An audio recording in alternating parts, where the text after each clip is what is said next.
반갑습니다. 여기는 혜정 스님이시고요. 여기는 선혜 스님입니다. 보조랑 스님들의 사찰 레전드 시작하겠습니다. 자, 저번 시간에 네. 허운 스님 앞에 소가 막 등장하고 네. 그 소를 살려주려는 허운 스님의 그 협상. 협상 능력이 네. 막 빛을 발하는 그 예. 타이밍에 딱 끝났죠. 예. 자, 그래서 그 소를 쫓아온 그 사람들이 칼을 이렇게 딱 들더니 백정들이 돈을 준다니까 갑자기 허운 스님을 향해서 아이고 고객님 감사합니다. 카드 어이구, 결제로 할까요? 감사합니다. 요즘 저희가 소가 많거든요. 줄줄이 대기 중입니다. 예, 디스카운트 잘해드려라 이렇게 한 거죠, 스님. 예. 설마 그랬겠습니까? 서비스로 닭도 좀 몇 마리 드릴까요? 이러면서. 예. 자, 그래서 그 소를 쫓아온 분들이 예. 허운 스님의 그 제안을 받아들이고 예. 물러가게 되죠, 예. 스님. 예. 그 허운 스님이요 소를요 딱 이렇게 쳐다보니까 소가요 눈을 끔뻑끔뻑 하는 이제 거예요. 눈물을 예. 이제 이렇게 예. 땄더니 이제 예. 해맑은 미소를 지으면서 예. 네. 그래서 이제 허운 스님이 소에게 개를 줍니다. 예. 무조건 개를 주고 보시는 일단은 분이 허운 개를 스님이죠? 줘야지 축생들이요 이제 공부에 인연을 맺게 되지 않습니까? 맞아요. 예. 허운 스님도 무슨 일이 터지면요 예. 일단 개를 주고 예, 보시는 예. 그런 스타일이더라고요.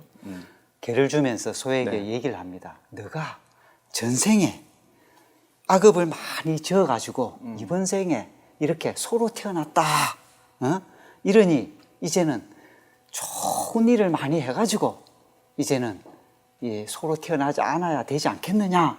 내가 마침 이 경전을 이렇게 가지고 왔는데 너가 이 경전을 싣고 나하고 같이 이렇게 축성사로 가면 이렇게 이 경전을 싣고 간 이 공덕이 무량해지니까 너가 이번에 이제 이렇게 한 거죠. 소에서 벗어날 수 있다. 다음 생에는 이렇게 하면서 소를 법문을 줍니다. 소가 고개를 끄덕끄덕 예, 했겠군요. 예. 소가 물었죠. 예. 얼마나 되는데요? 수십만 권. 그 얘기를 더 빨리 해야죠. 스님은 예. 25만 권을 예. 수십만 권이에요. 예, 예. 25만 권이 아니라 이걸 보면 그 견월 스님 이야기처럼 네. 한순간의 위기만 딱 넘겨준 게 아니라 다시는 축생으로 태어나지 않을 수 있게 근본적인 문제를 또 해결해 주신 거네요. 예. 감동스럽습니다. 부럽기도 하고요. 좀. 이런 스승이 있으면요 제자들이요 공부가 저절로 되겠어요. 제절로 되죠. 근본적인 문제를 해결해 주니까. 네. 예. 자, 이 소문을 네. 들은 동물이 또 하나 있게 되죠. 있습니다. 예. 이번에는요 예. 좀 센 동물이 들었어요. 산에서요. 그렇죠. 예. 바로 호랑이가 예. 그 소식을 딱 듣더니 아니 소보다 내가 더 생기기도 잘생기고 어. 덩치도 더 크고 힘도 세고. 아니 내가 서열도 더 높고 이럴 수 있냐 하면서 달려가죠. 막 예. 달려가는데 이때 어디로 달려가느냐? 당연히 허운 스님이 계신 곳으로 달려갔죠, 스님. 예. 거기가 어디입니까, 스님? 허운 스님이 계신 곳이요. 어디죠? 남하사. 남하사가요.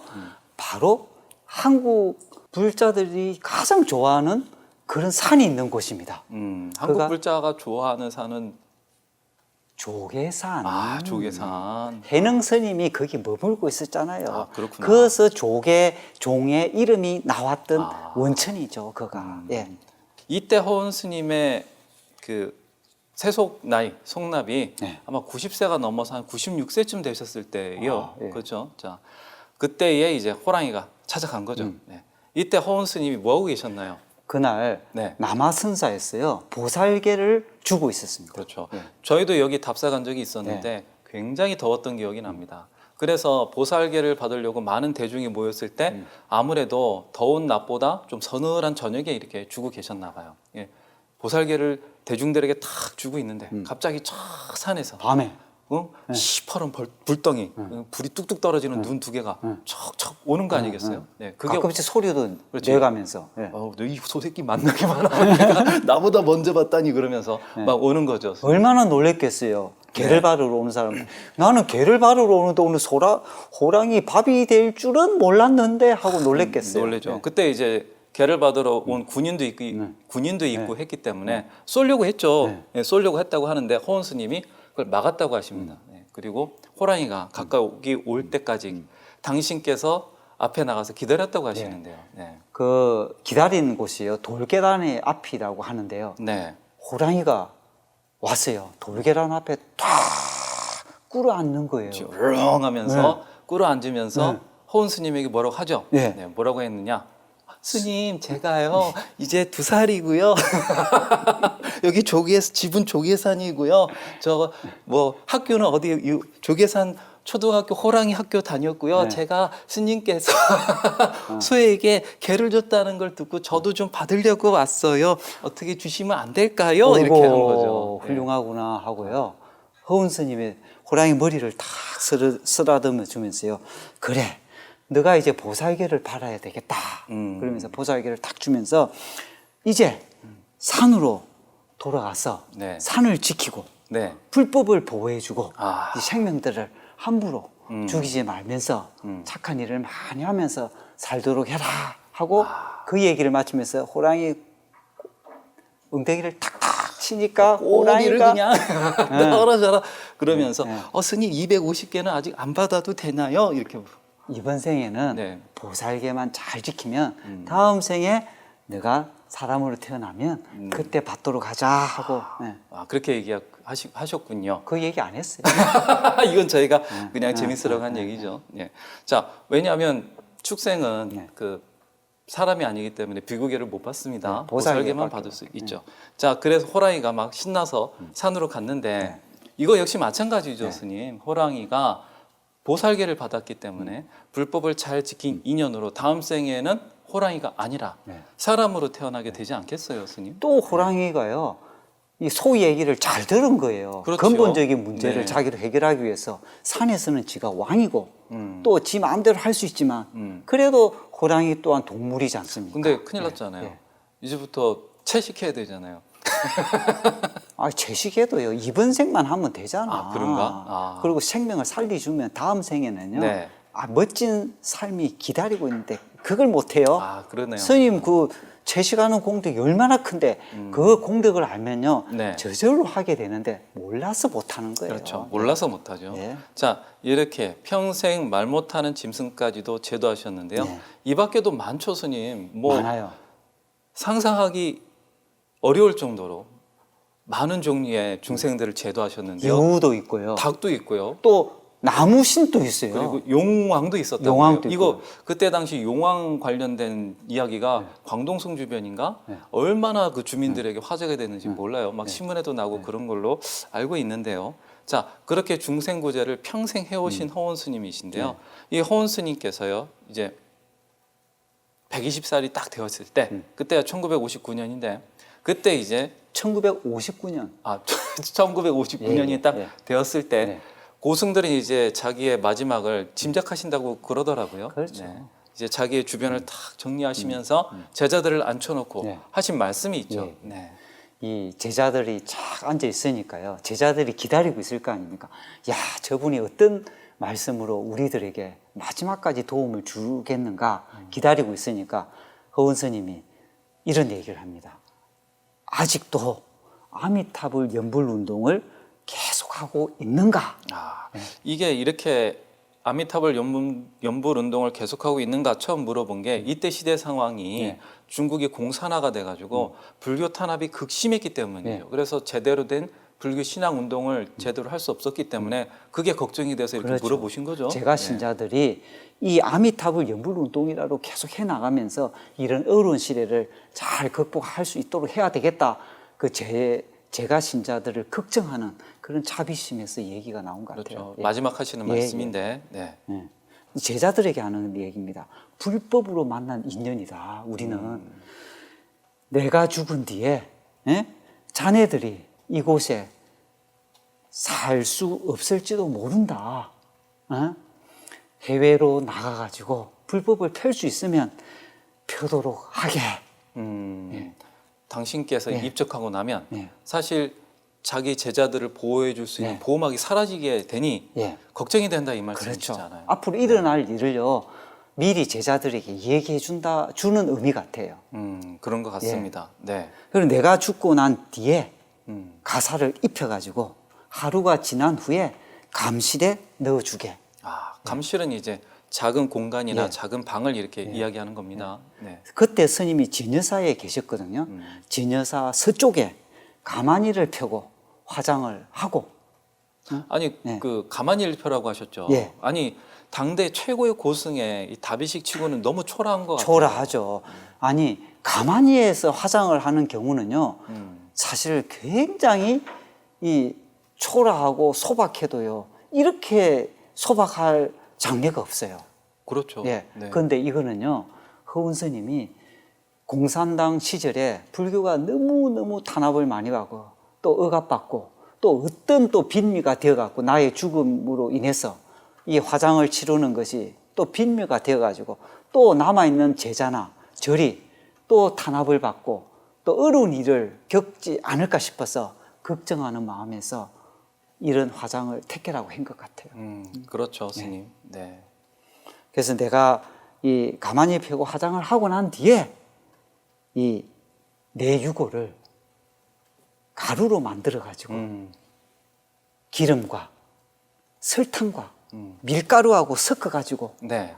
아주 작은 환을 만들어 가지고 물고기 네. 이 물고기 밥을 만들어서 이렇게 물고기에다가 줬으면 줘라 이렇게 얘기를 합니다. 야.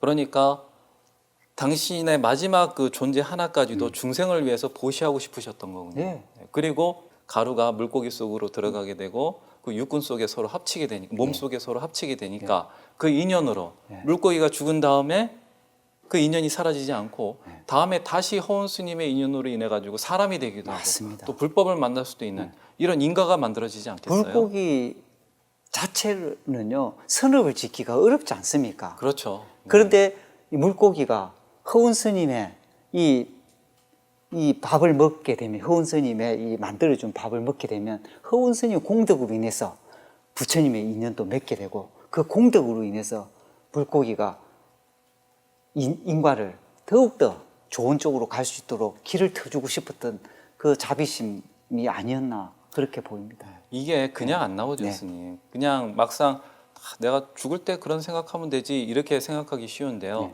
사실 평상시에 이런 자비심을 갖고 있지 않으면요. 자기라고 하는 존재가 막 사라지려는 찰나에 이런 말이 나올 수가 없습니다. 선생님. 그렇죠. 네. 아니 자기가 당장 죽을 고비가 아니라 몸이 굉장히 아파요. 아파가지고 뭔가 상대방에게 좋은 말을 해주고 싶어도요.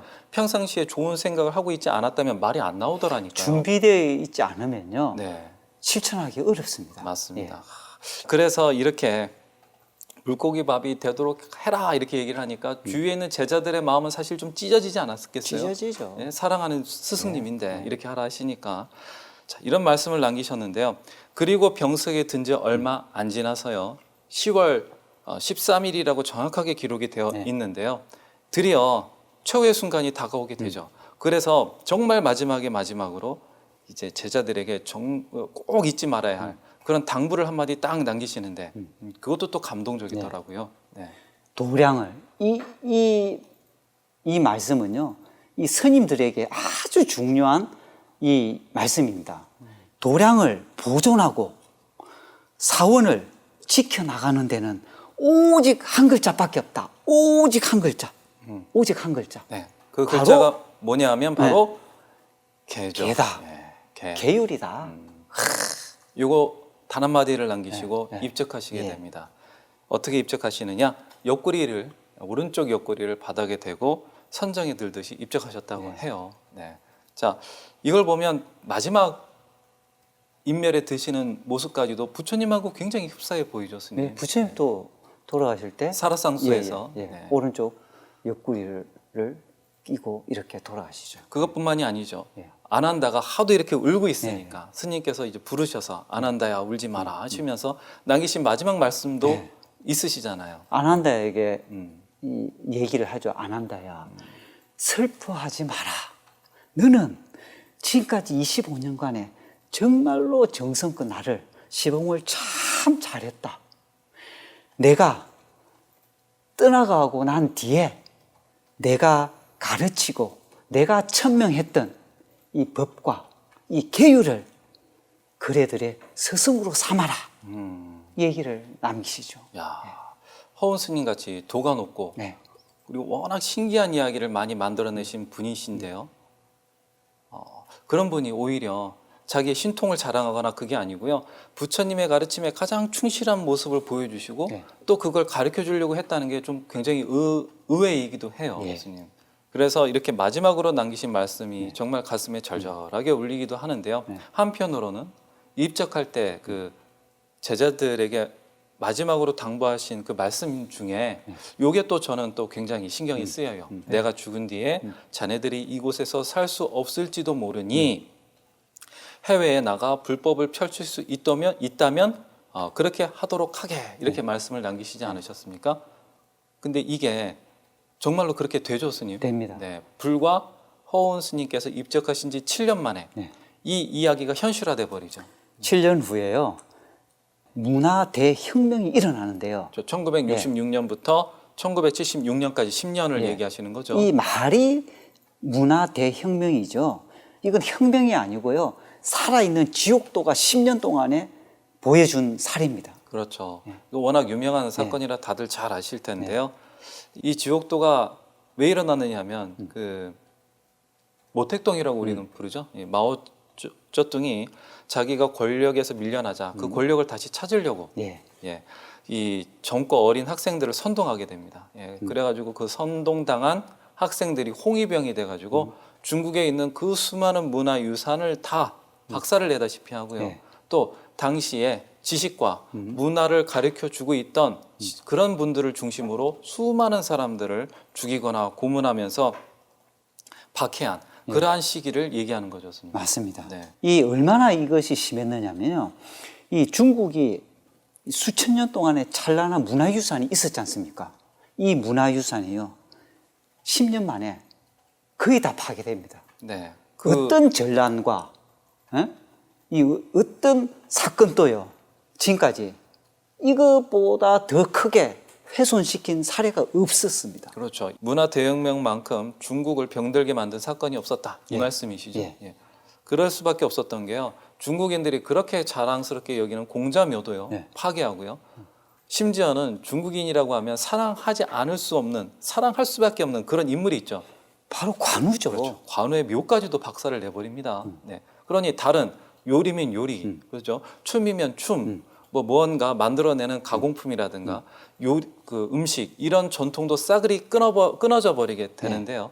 불교도 그 마찬가지입니다. 운명에서 벗어날 수가 없었죠, 스님. 불교의 흔적도요. 사라지다 보니까요. 이 중국 자체에서요. 불교를 복원하려고 해도요. 뭐가 있어야지 복원하죠. 그래서 얼마 전까지만 해도요. 이 문화 대혁명이 일어나고 난 뒤에 중국이 다시 불교를 되살리고자 할 때 중국 자체에서 불교를 찾지를 못합니다. 그렇죠. 네.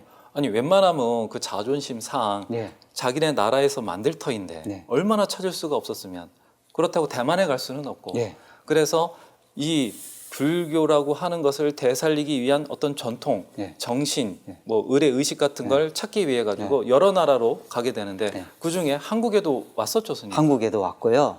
한국의 송강사까지도 그 팀들이요.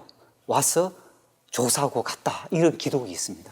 그걸 보면 네. 당시 중국이 이 문화혁명을 통해서 잃어버린 그 상처 네. 그리고 그 공백이 얼마나 크다는 걸 알 수가 있는데요.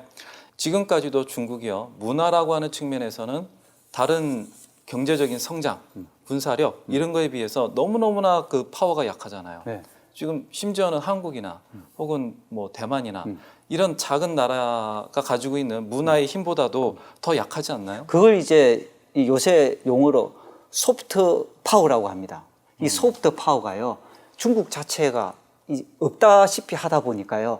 이쪽 부분에 대해서 어마어마하게 약세라고 보면 됩니다. 예, 그렇죠. 자, 이렇게 지금까지 말씀드린 중국이 지금 겪을 수밖에 없었던 그런 불행한 모습들이 있지 않습니까? 근데 이런 불행한 모습이 그냥 생긴 게 아니죠, 스님. 네, 이것이 공업이죠. 공업이라고 할 수 있죠. 불교적인 측면에서는요. 이런 문화 대혁명을 통해서 중국이 겪게 된 이런 엄청난 희생과 고통 이것을 우리는 공업적인 측면에서도 한번 살펴볼 수가 있을 텐데요.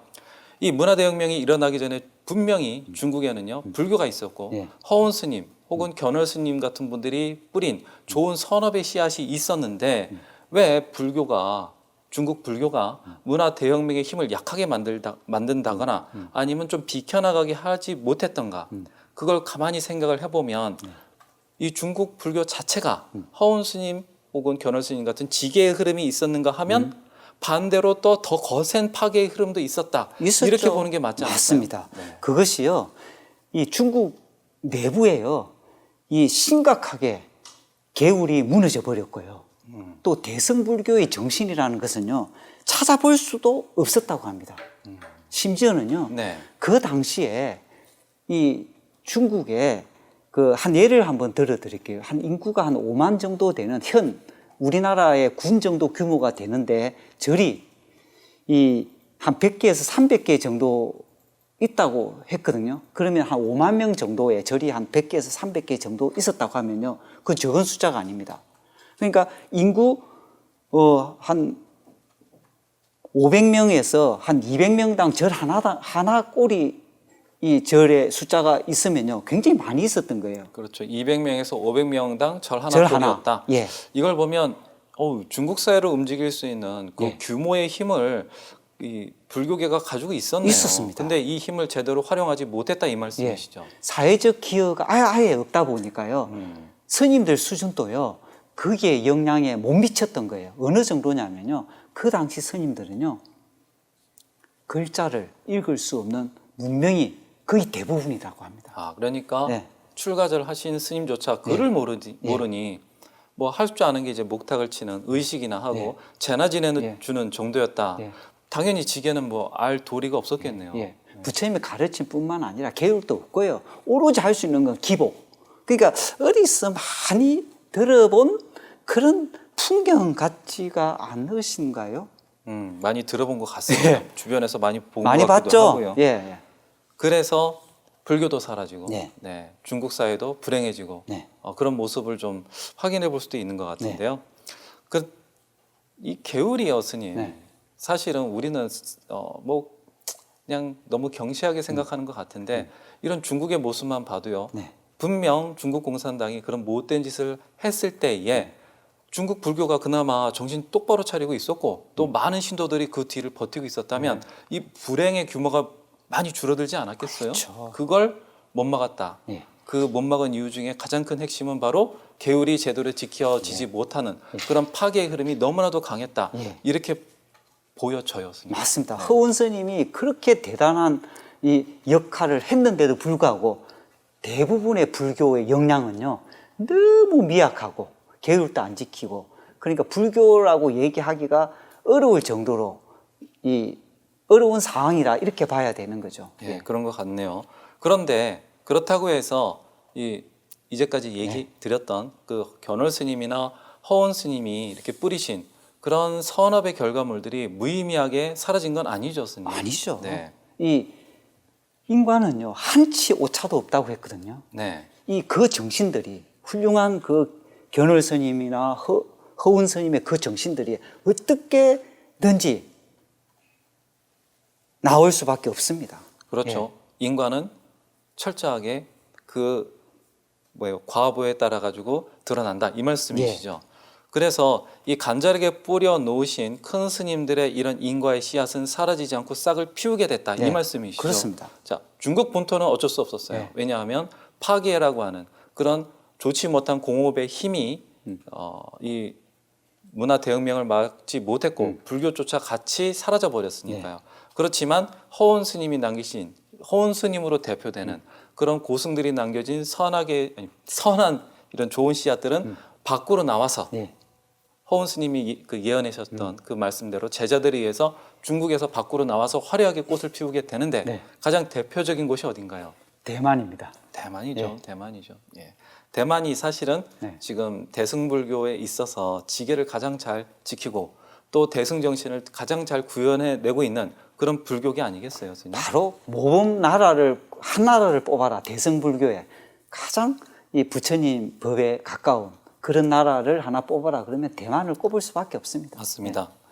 이 대만 불교가 하늘에서 뚝 떨어진 게 아니고요. 지금까지 말씀드린 것처럼 허운 스님이라든가 또는 허운 스님과 함께 활동을 했던 동시대의 경안 스님. 경안 스님이라든가 그리고 경한 스님의 제자인 태허 스님. 예. 이 태허 스님이 대만 불교계의 정신적인 지주거든요. 아버지죠. 그렇죠, 그렇죠. 그리고 뭐 동초 스님이라든가 그리고 동초 스님의 제자인 성엄 스님 예. 같은 분들이 이 대만 불교의 그 대승불교를 아주 단단하게 만들어내신 주인공들이신데요. 예. 저희가 대만 불교라고 한다면 여러 아주 드리고 싶은 말이 너무 많지만 다 드릴 수는 없고 딱 한 군데만 이렇게 뽑아서 말씀드리고 싶은 곳이 있어요. 예. 예, 어딘가요, 스님?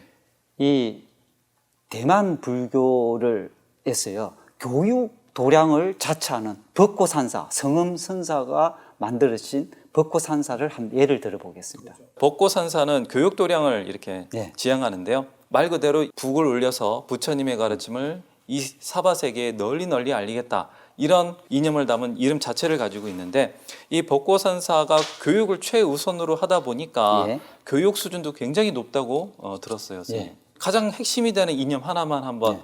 말씀해 주시겠어요? 벚꽃산사의 이념이요. 네. 인간의 품격을 네. 높여가지고 아. 인간의 품격을 높여가지고 이 땅에 바로 인간 정토를 교육을 통해서 건설하겠다 이겁니다. 인간의 품격을 높여서 인간 종토를 건설한다. 이거죠, 스님. 예, 예. 교육을 통해서 예. 인간 품격을 높이고요. 예. 그럼 품격이 불교에 의해 가지고 품격이 높아진 인간은 보살일 수밖에 없는 거고 예. 그 보살은 이 인간 세계를 떠나는 것이 아니라 이 인간 세계 자체를 종토로 만든다. 이 네. 말씀이시죠? 그렇습니다. 아, 이 말이야말로요. 바로 교육 도량이 실천해야 될 모습인데 이 모습이 바로 승부에 걸맞는 모습 그 자체 아닐까 싶어요, 스님. 그렇죠. 이 성보는요 교육에서부터 시작이 되거든요. 네.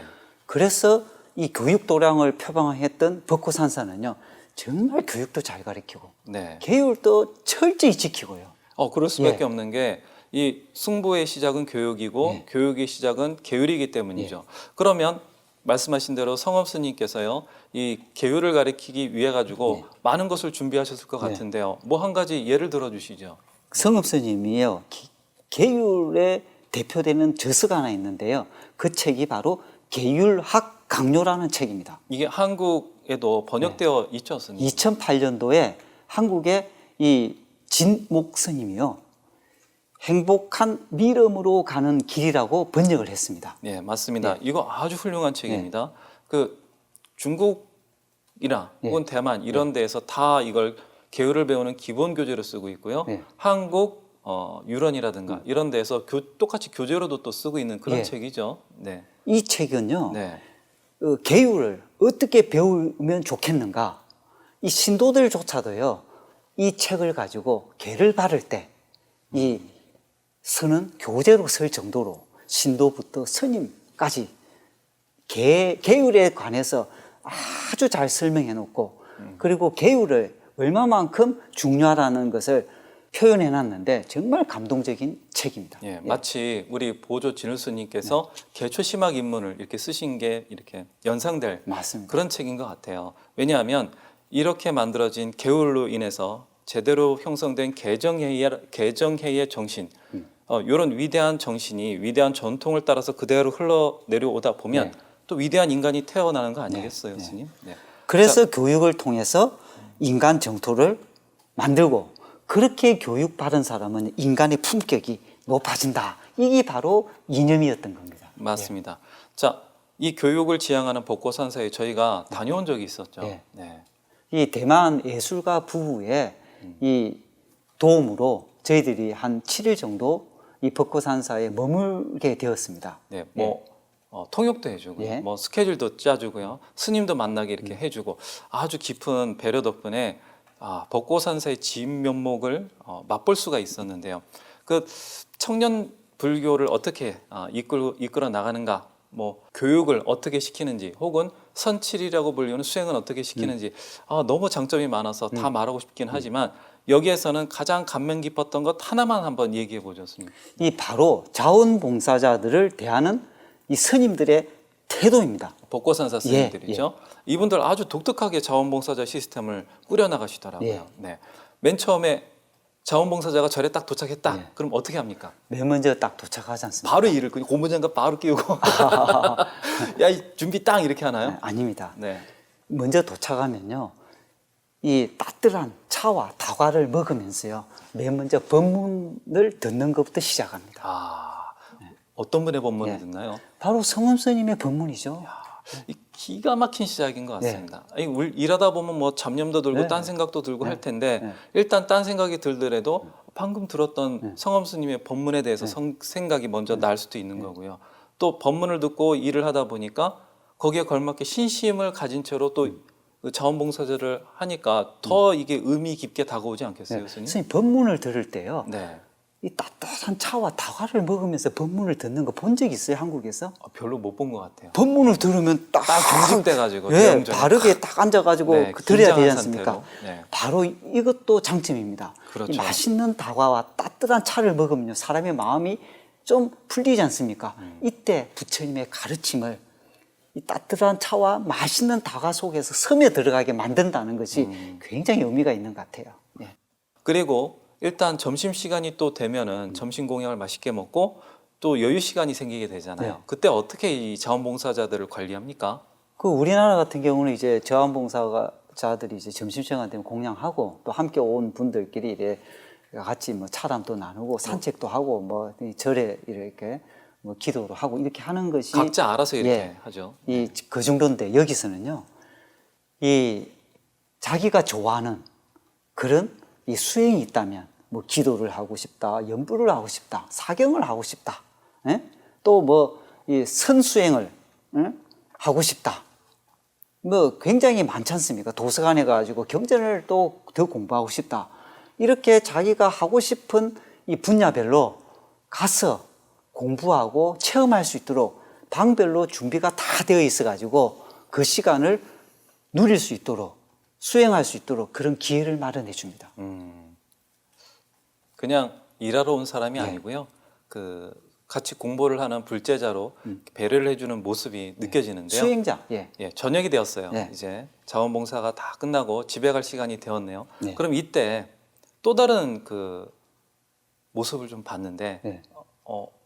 이게 아주 저는 가장 이 모습 중에서도 가장 감명 깊은 장면이었는데요. 어떤 장면인지 이 말씀해 주시죠. 끝나고 난 뒤에 이 자원봉사자들이 다 모입니다.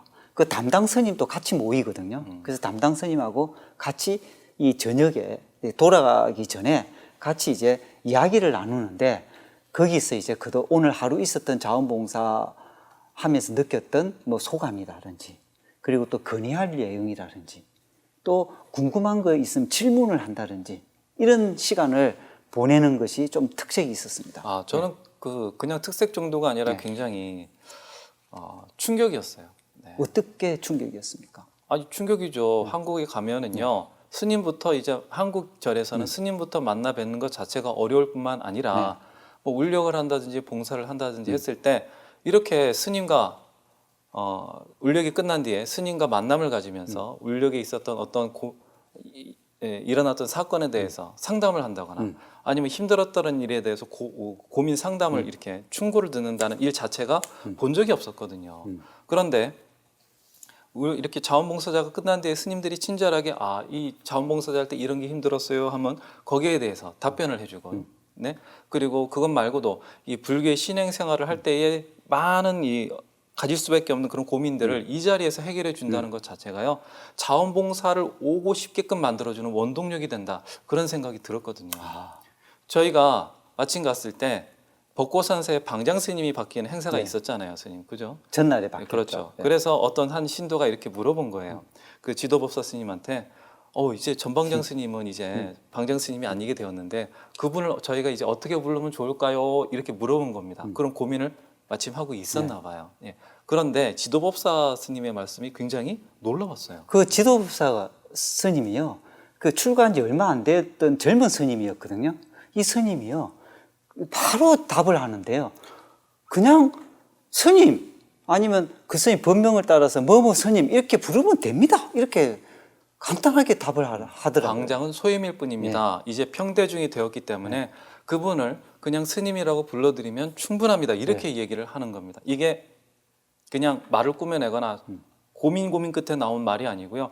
너무나 스스럼 없이 자연스럽게 허허 웃으면서 나온 답변이라는 게 더 놀라웠어요. 이거는 이 따로 설명할 필요가 없이 너무나도 오랫동안에 그렇게 해왔다는 거예요. 이 벚꽃산사에는. 그래서 그때 분위기를 직접 느끼지 못한 분은 그 충격을 잘 못 느끼실 수도 있는데요.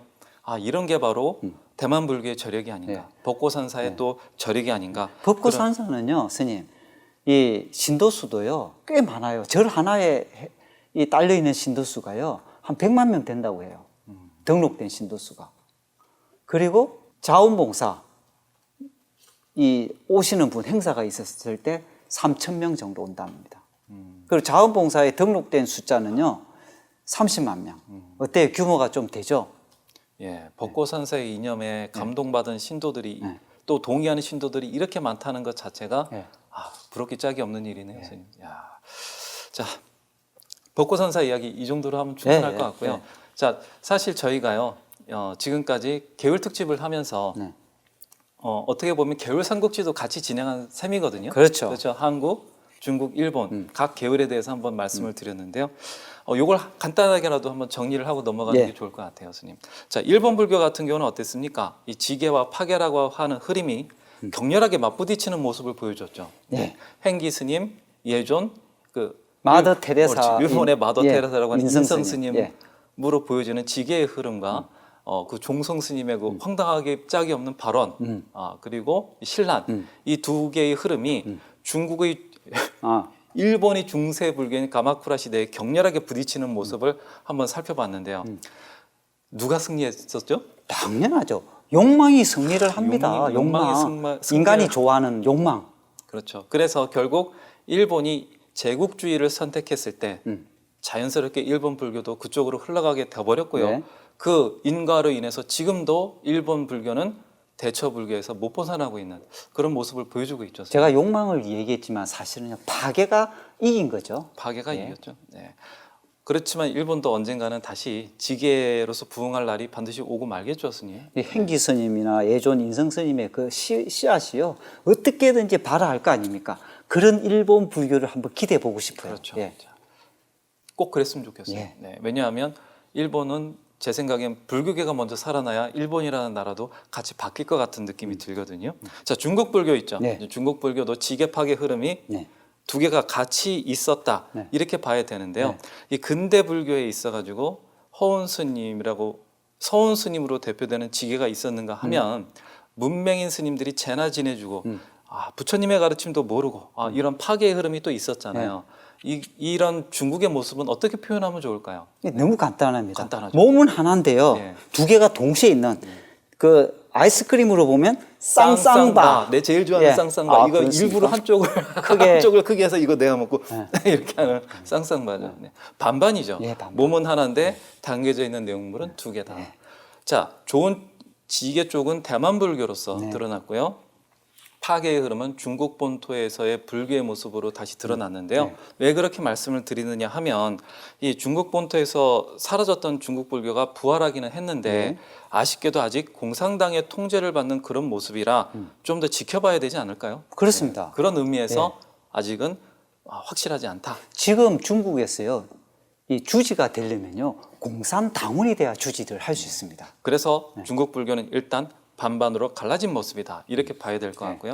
그럼 한국은 어떤가요? 한국은 뭐 다 아시지 않습니까? 그렇죠. 지계와 파괴가 서로 묘하게 섞여 있는 그런 모습이다. 이렇게 볼 수 있을 것 같아요. 사실 정리가 안 됐어요. 아직도. 그렇죠. 그리고 계율이요. 선명하지도 않아요.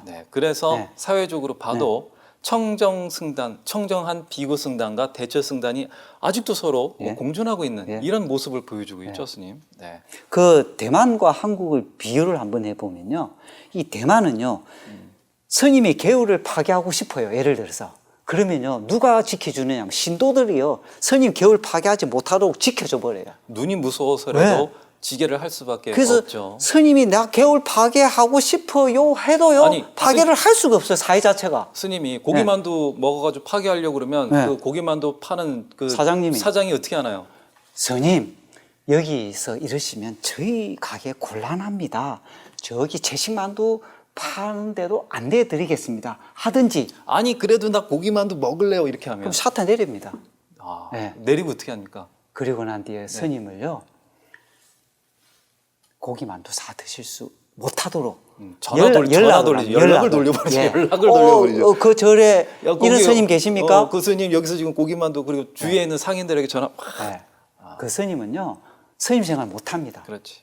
이게 무서운 거예요. 예. 한국 불교는 한국은요 신도님들이 먼저 사드리려고 하는 판이. 한국 스님이요 고기 먹고 싶다 그러면요 신도님이요 아이고 우리 스님 몸이 고기 드셔야 허하시구나. 되겠네요. 예. 그래서 개울을 파했을 때 스님들이 혹시나 그럴 때 신도들이 지켜줄 수 있고 또 사회가 스님의 청정성을 이렇게 유지시켜 줄 수 있는 그런 시스템이 한국은 마련되어 있지 않다고 봐야지 됩니다. 그래서 개울이 선명하지 않다. 그럼 희망이 없다는 얘기가. 아니죠. 희망이 없으면 사실은 여기서 끝나면 큰일 나죠. 그렇죠. 한국은 어마어마한 희망이 있습니다. 왜냐하면 한국에 뿌려진 그런 선한 인과의 씨앗도 만만치 않기 때문이죠. 그렇죠. 저희가 말씀드렸던 진표 스님 네. 있죠. 네. 원광 스님 계시죠. 자장률사 스님 계시죠. 뭐 의상 스님 원효, 그리고 뭐 오녀 스님, 어마어마하죠. 승당 스님 예. 뭐 어마어마하게 예, 많은 예. 분들이 계신데요.